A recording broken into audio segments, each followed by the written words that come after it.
Hello, everyone. So welcome back. I hope you really enjoyed the networking during the breakout sessions. Now to finish beautifully this business and marketing track, I would like to welcome our last guest.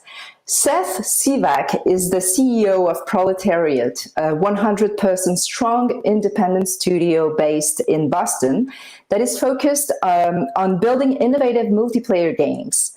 Over the last 8 years, Proletariat has built and released several games, starting in mobile with World Zombination.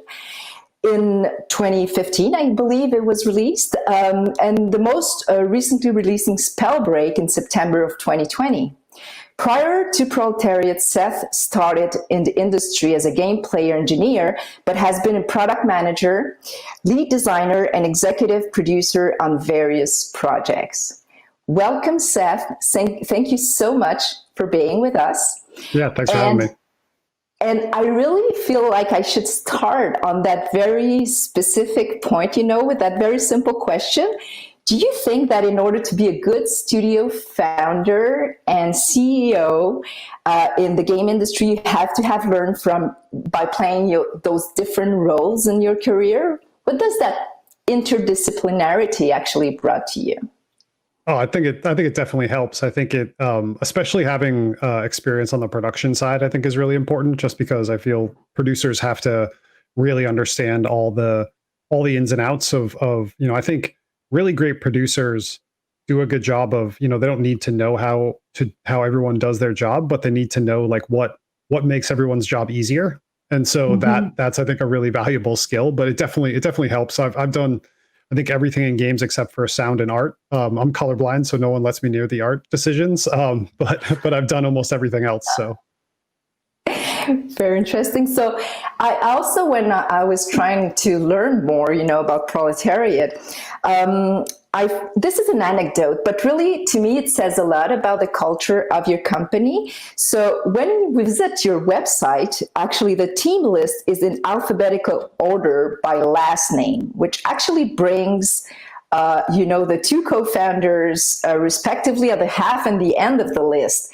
So that's rare enough to notice, but what does it say to actually the value proposition you have for your employees and also the way that you manage or you treat your community?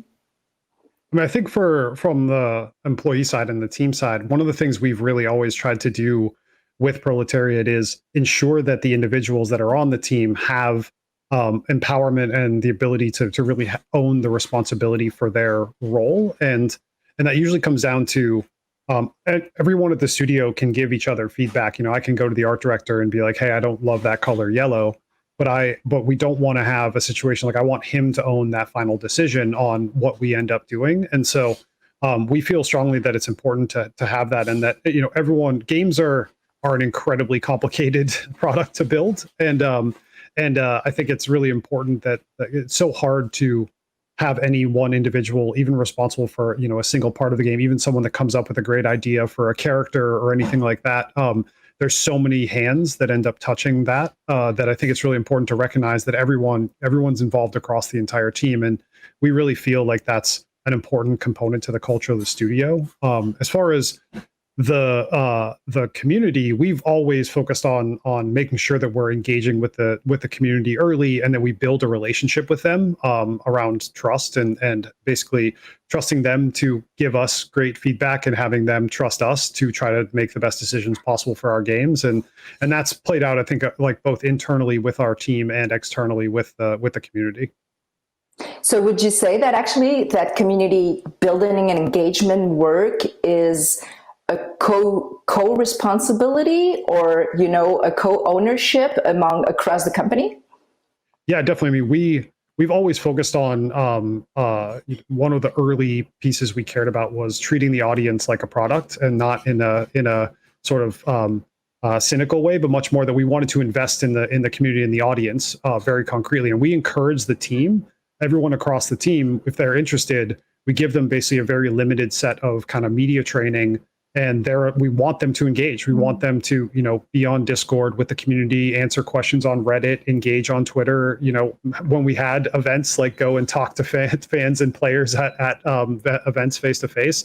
Because I think not only is it great for the individual team members, because they actually get to see the players and the excitement, but I think it's also a good way for the players to actually see they're real people behind the game. They're actual people that are making the decisions, and it's not it's not just like Seth, or it's not some faceless entity known as Proletariat. It's like actual people, actual creators are putting their blood, sweat, and tears into making a game that they also love. And so I think that that's a really important part of engaging with audiences now.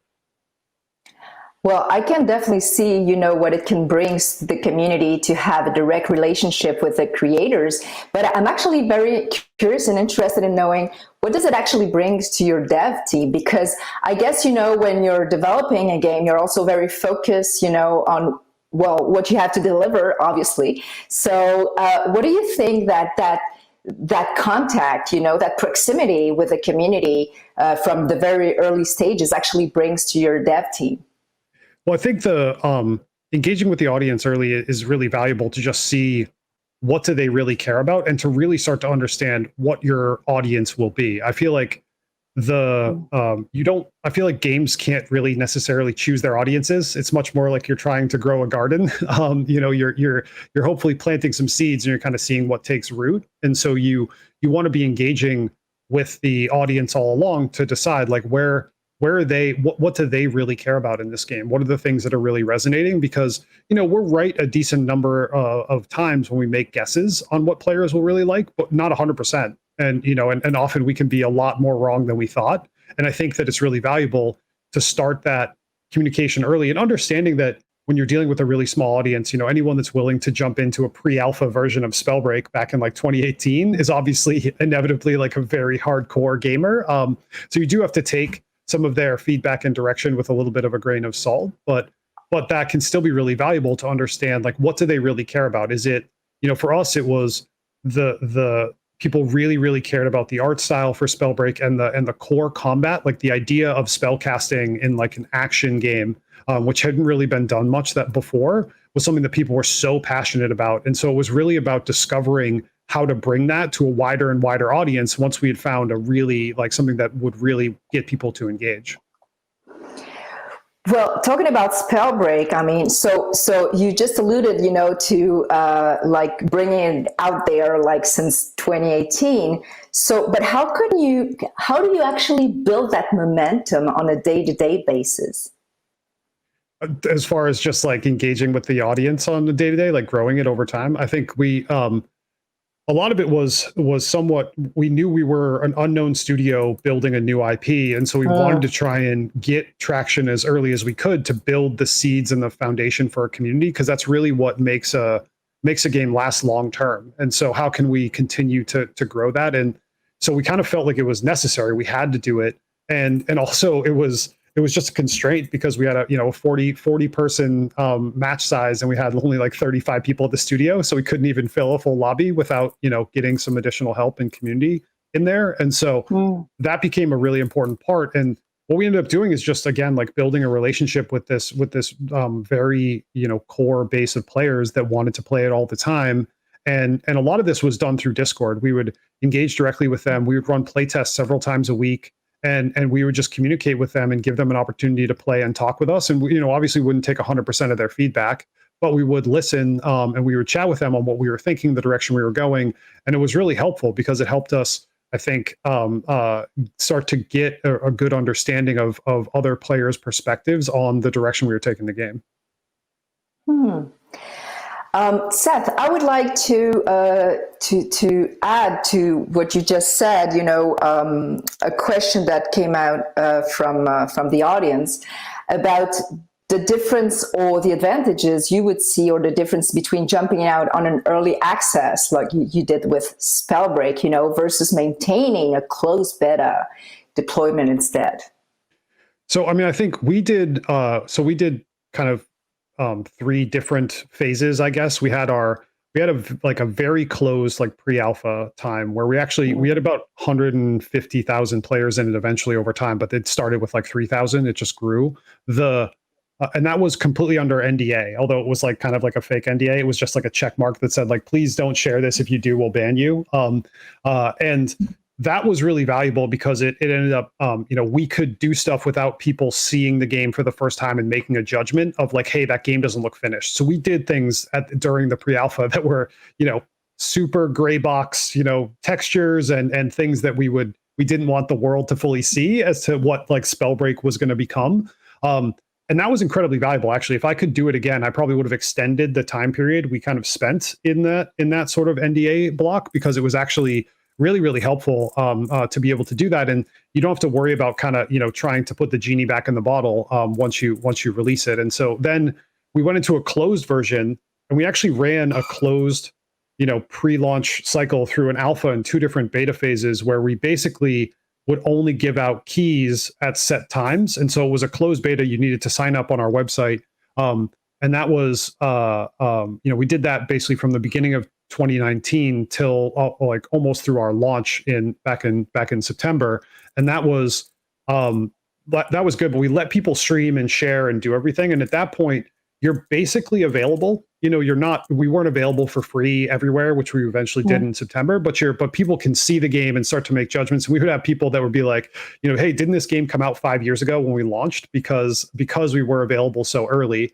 But I think with early access, like you just have to treat that like your launch. You do get on Steam, you will get some bump. I think early access these days, if you're going to launch, my thinking would be to say, hey, we're launching early access. We know the game will be done when we get to X, right? Like the campaign's finished or some major feature, because then you can drive your whole community towards that big event. So you basically get the initial release into early access, and then, 6, 12, 18, 24, however many months it takes you to get to that next major milestone, which is, we want to be, whatever it is, you're able to put the goalposts out there for your community, and for yourself really, to decide when the game's fully done, and that will drive it in. Because there's certainly a subset of players that will never play a pre-alpha game or a beta game or an early access game because they've been burned before or whatever. They want to wait for it to be done. So I think it's important to kind of put a target and a goal out there that your community can build towards, and then you also have a very good way to reactivate and bring everybody back once you actually do hit that point.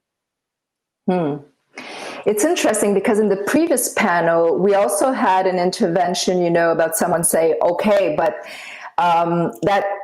that's a good strategy, but what about if I mess up for any reason, pandemic, for instance, with the delays, and I miss my deadlines and so on, and then the community gets frustrated. And isn't there a risk to actually burn the trust, of your community or what the players have for you, and how do you rebuild that if that happens, if shit happens? I think, because that definitely happens a lot in games. I think, the one good thing that we've found over time is that like players, like the audience has a short memory, I think most people treat games now as every game is you're one update away from having a great game. So even if you have, a couple of updates that don't go well, or you miss an update or anything, more often than not, I found that people are willing to give it another chance if it's really great. But I do think that the best way to mitigate that is to just be honest, right? Just like be very I think especially with something like COVID, right, or a global pandemic, or even other situations, like people, I think, understand that it's better to wait on an update for it to be awesome than to release early and have it not be great. You just, I think, need to properly set expectations with players and the audience as much as you can. It's something that we try a lot, and that we don't always succeed, but we try to do a really good job communicating on a consistent cadence with the audience and really setting their expectations properly for like what's going to be in the next update, without spoiling all of it, because you do still want those moments of like excitement of like, wow, like I didn't think this was going to be in the next update. And sometimes we share too much, sometimes we share too little, and we're still trying to figure it out. But I do think that being honest and proving yourselves as kind of being open and being direct with the community helps a lot for them to build that trust over time. And so when you do have an issue come up where you're like, hey, like we had an issue where we accidentally put a item in the store for sale, that shouldn't have been there. It was like a progression only item, and it was just a like human error. And initially, like the whole community was like, "What is happening? You know, like what are they trying to sell this content?" And so we just went to our Reddit and our Discord, and we posted like, "Hey, this was done in error," and whatever. And the community responded to that and understood, and they were like, "Great, we understand that sort of thing can happen." I think it's because we've been able to build trust over time that we're willing to just make these posts and say when we messed up, like this was just it was just a mistake. It was like a human error. So. Well, nonetheless, it seems like a very intensive, and time-consuming process all along. So I'm curious to hear, how do you actually measure the return on investment of all of these efforts? What are your kind of KPIs, and how do you actually avoid it that it becomes a time sink somehow? Yeah, it definitely is. It's hard to measure. One of the things that we have done in the past that I think is really valuable is actually doing a community net promoter score. So actually, like, how likely are you to recommend the Spellbreak community to a friend? Not Spellbreak, but like joining the Spellbreak community. And I think that that's a good way to gauge like overall how engaging is the community. How does the community feel like it's it's a welcoming place? Does it feel really toxic? Is it like a fun part of this ecosystem, especially now where players are getting so much of their likely social time in games now because people are stuck at home. I think that's a really valuable metric. That's something we do to gauge just like how our overall community health is across the board. As far as impact on the game itself, we often try to look at just what sort of re-engagement do we get. And so through certain channels, it's easier than others, right? Like through an email channel or things like that, it's a little bit easier. As far as engagement, day to day with players on on Discord and those types of things, that's harder, and we struggle a little bit to really know like what's the right impact. I think we try to look at it in terms of overall engagement, just like in the community, as being a key metric to say like what's the we think that that's going to correlate well to consistent retention in the game too, because if you're active in the community, obviously like it's only a subset of people that will ever join a game community, but those are also the folks that are going to evangelize your game and share out your content. And you can build a flywheel there by posting stuff and being like, hey, everyone, go share this and go spread this to friends, or go like this on YouTube or any of those things. And that I think becomes really valuable. But it definitely is, we don't have a single, I think, metric that shows us like investment in the community goes directly into the business side of games in a very concrete single way. And it, like, I wish there was an easy KPI there, but we haven't found it yet. Okay. So I would like to touch on something. It's a little bit of a broader question, but because, you have been insisting on this trust matter, the importance of trust and respect to the community. And also because you alluded, to that error you made, just by posting an item in the store and so on. So I stole this question. I have to tell you, Seth, I stole this question from a previous presentation on another topic on business models earlier on. But I think it's a very interesting question. It was asked by Maxime Rioux, so I'm just going to quote him because I stole his question. So, but he was asking, actually, he was telling, as a monetization designer, what role do you take, and how do you ensure actually that your monetization strategy is ethical and respectful, of your players? And how do you define the line also for your devs, and for your designers to ensure that they will not cross that line? Yeah, I mean, it's tough. I think the way we look at it at Proletariat is trying to understand the real sort of like content value of what we're providing. And are we, we try to stay away from any form of monetization that we feel is like there to I guess like eliminate a pinch, right? Of like, oh, if we had a energy system in Spellbreak and you can only play 5 matches a day, but you could pay us for 5 more, that would be an example of like a pinch where we're like, this is more alleviating pain, and trying to focus it much more on what is it providing you, how are you getting more from the game because of this. So Spellbreak is all cosmetic, so it's just like purely a cosmetic based economy right now. We'll eventually do content, like ongoing seasonal content, but that's the idea behind that, is delivering like, hey, here's something new and fresh that's coming in, so that players actually understand that and can go from there. I think as far as where to draw the line, I think it's and how to communicate that to your team. There's definitely other things that come up that are, I think just like really difficult topics that the game industry in general just hasn't found good answers to.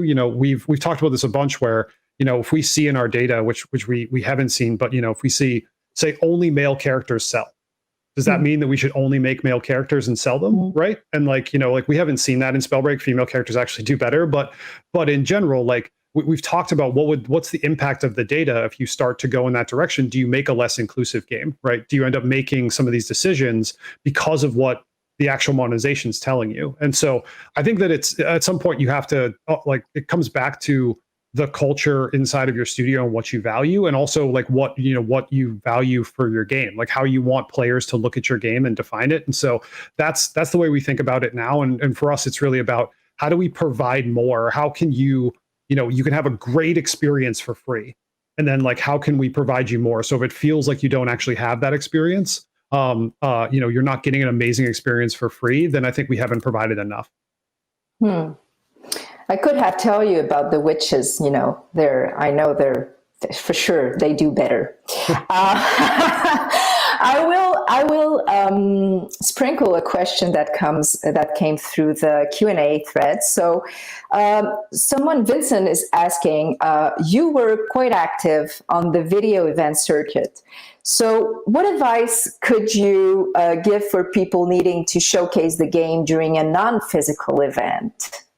Pandemic setup kind of stuff, kind of what we're doing right now.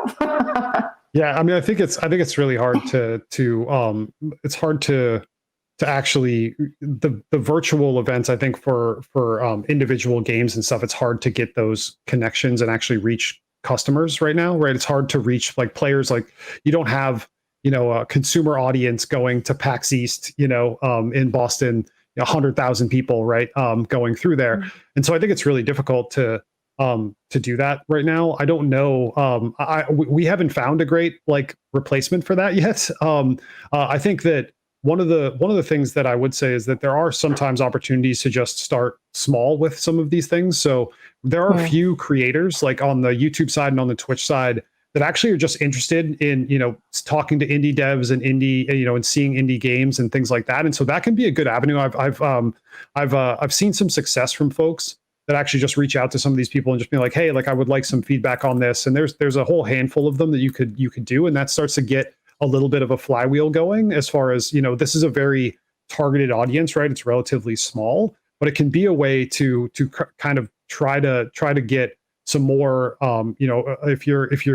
if you're an unknown studio making a brand new game and you can't really get any traction anywhere, it can be a good option to potentially, just join some of these communities, reach out and see if you can actually just start engaging with them, because there's a lot of creators that want to play, new indie games all the time and sort of talk to the devs. And so you can find those, and that might be an option.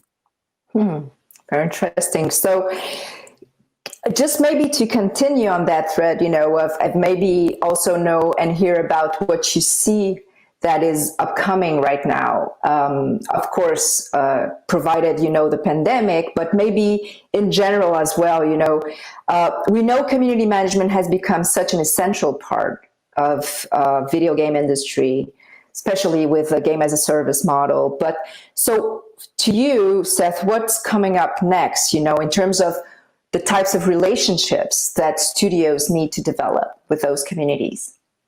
Yeah, I mean, I think it's, I think we're seeing more and more that audiences are engaging with the creators and the studios and finding a lot of loyalty for the types of games that they're making. And I also think that influencers now, like those content creators, are creating their own sort of like micro communities, and like that's one of the reasons why I think influencer marketing has been so effective for games, is when you see an influencer that you really like, that you feel like you're aligned with, enjoy a game, I think you just mentally much more want to enjoy that game too. And so I think it makes it really effective. And some of these audiences are now like massive. They're absolutely huge. And so I think there's going to be more and more importance put on that, instead of, kind of the old idea that, I think developers could, just go and find a publisher, and the publisher would own the relationship with the customer, right? The developer would deliver the game, the publisher would then sell it. I think that line's just like blurred or going away, where,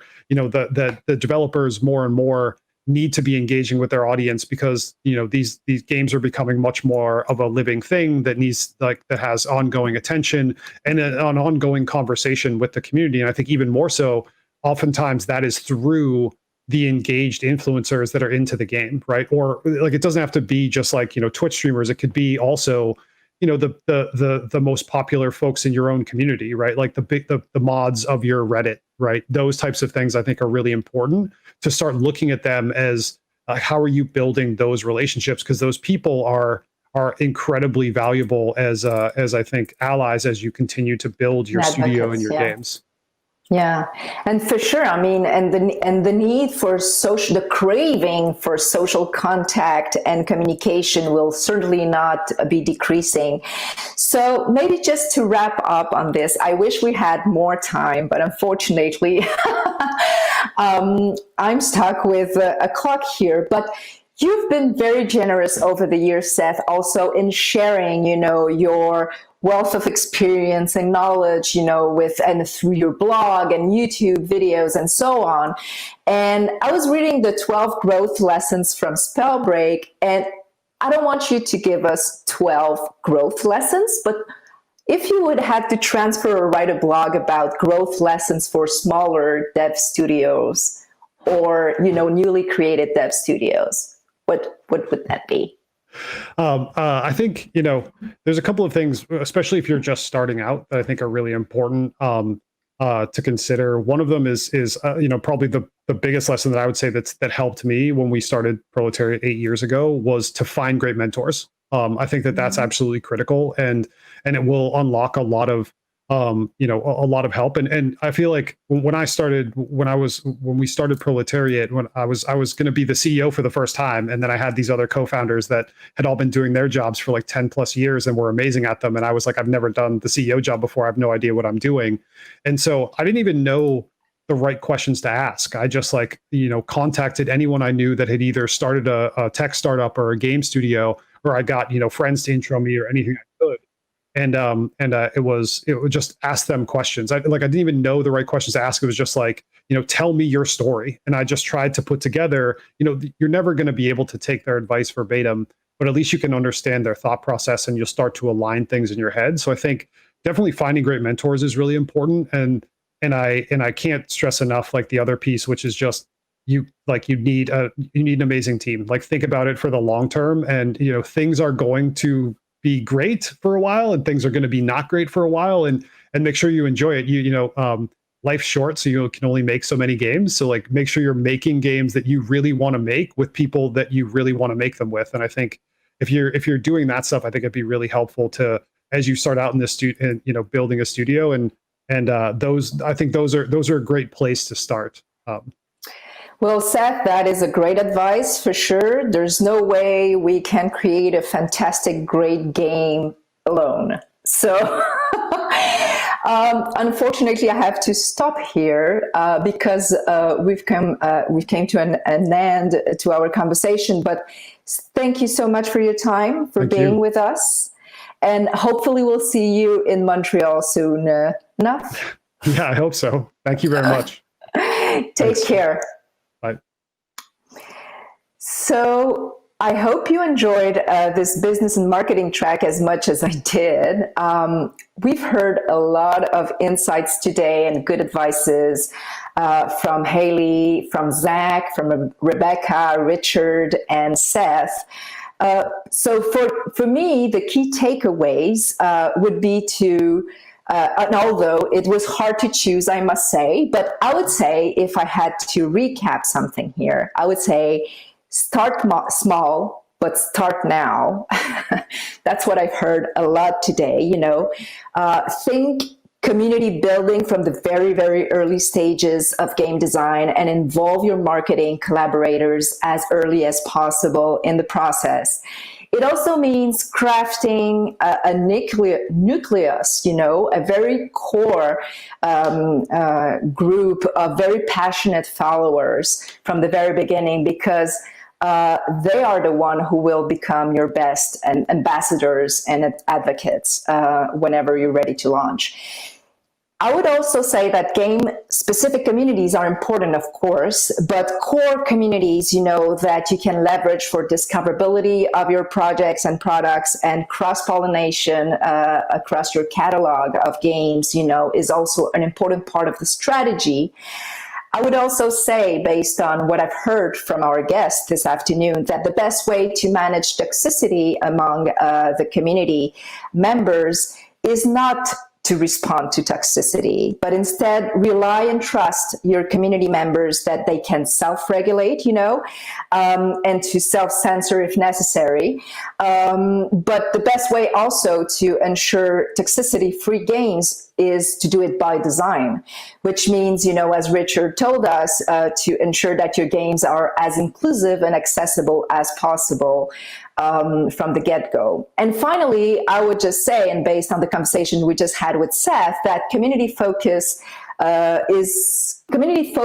mentality, or like mindset, is much more than just a marketing matter. It should be a fundamental element of your company's culture and values.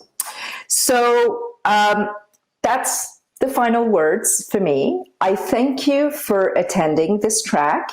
I wish you to stay safe and to continue to go well. And I will finish by thanking again our partners to the MEGAMIGS of Montreal, Red Barrels, Google Stadia, Square Enix, Ubisoft, and the City of Montreal. Thank you so much for making this event possible. So that's it for me. Have a good evening.